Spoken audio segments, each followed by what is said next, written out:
Hey guys, welcome back to Movie in the Middle. Let's talk about those Golden Globes. The Golden Globes 2021 happened last night. They were the 78th Golden Globes, and they were interesting and also not interesting. So, a little weird. Now, as you guys know, the fun of the Golden Globes is that you get to watch celebrities get trashed and be messy. And last night was messy, but it wasn't because celebrities were getting trashed.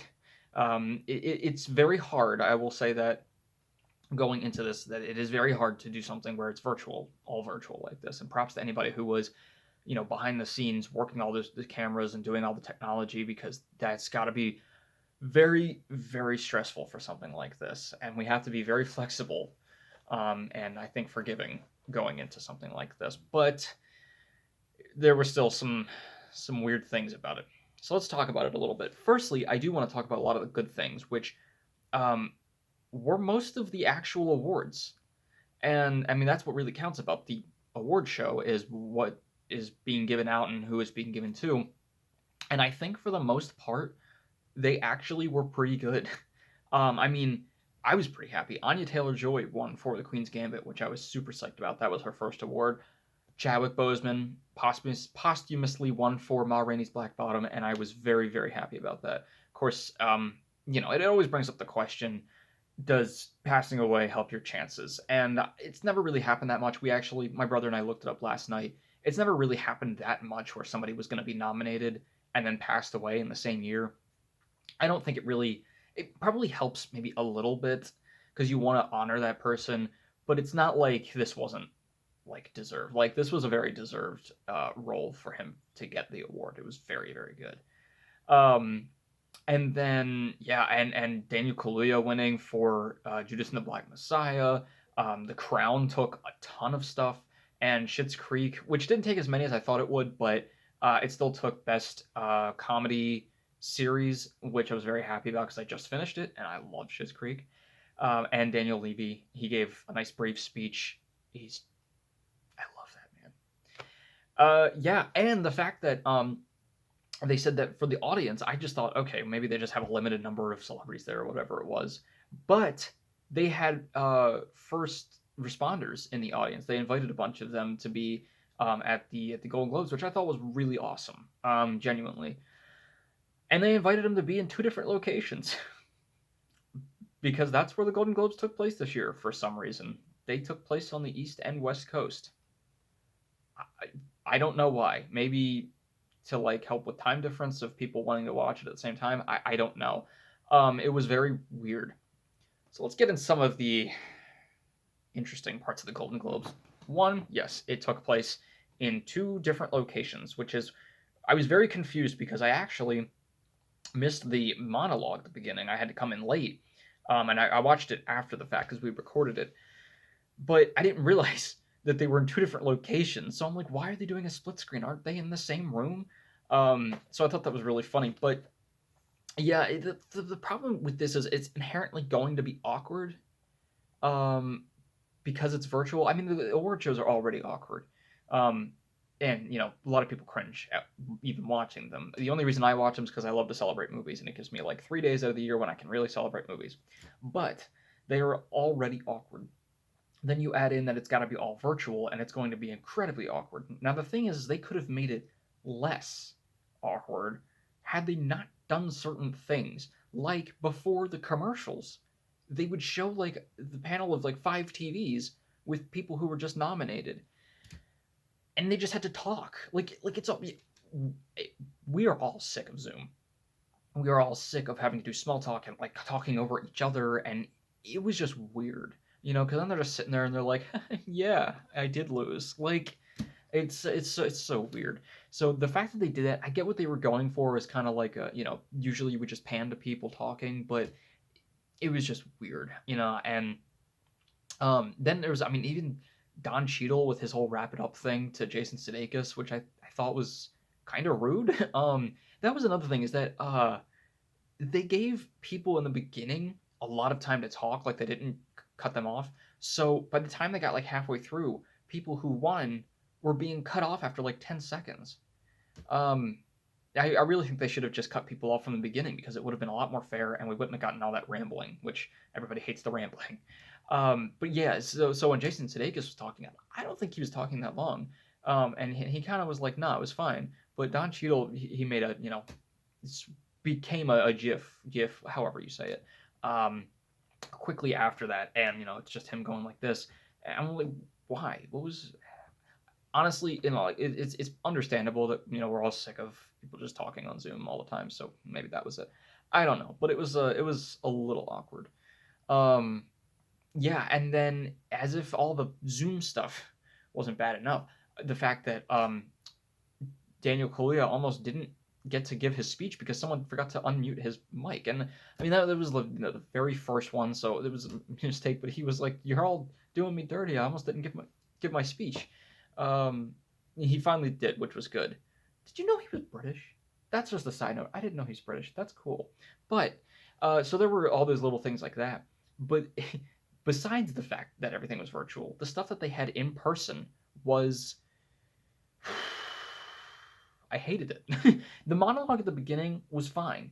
There were some really good funny moments that were genuinely just like really quick funny moments, which were good. They also came hard at the HFPA, which was slightly satisfying.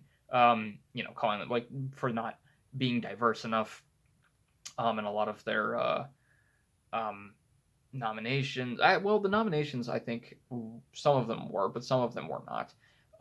But also for just how they nominate in general, like nominating music, which I think I talked about this before when the nominations actually came out. But music being the Sia movie about an autistic girl who is not played by an autistic girl, and apparently autistic people see the world as if they were on LSD, and it's some sort of psychedelic thing, which is wholly offensive. And it got nominated along with The Prom and Hamilton, which isn't a movie. It's just a recorded play. And this is a problem of splitting Best Picture into musical or comedy and drama because there are more dramas that come out, I think, generally, but also there are more dramas that come out that are more worthy of nominations. A lot of comedies, not to say that comedies are not worthy of nominations. That kind of came out wrong. But a lot of them come out and they're kind of dumb. They're kind of just like rolled out. And a lot of the ones that were nominated, Palm Springs was hilarious, and I loved it because it actually had a good story. But then you have to fill in, all right, you got to have 5 of them. Well, what if you don't have like 5 musicals or comedies that are actually worth nominating? Then you nominate things that are like, you know. So that's kind of a problem. But yeah, there were a lot of really weird, bad bits that were actually in person on stage as well. Like Maya Rudolph and Keenan Thompson did this weird like they made up all the songs for all the movies that were nominated, and it was I hated myself watching it. It was so bad.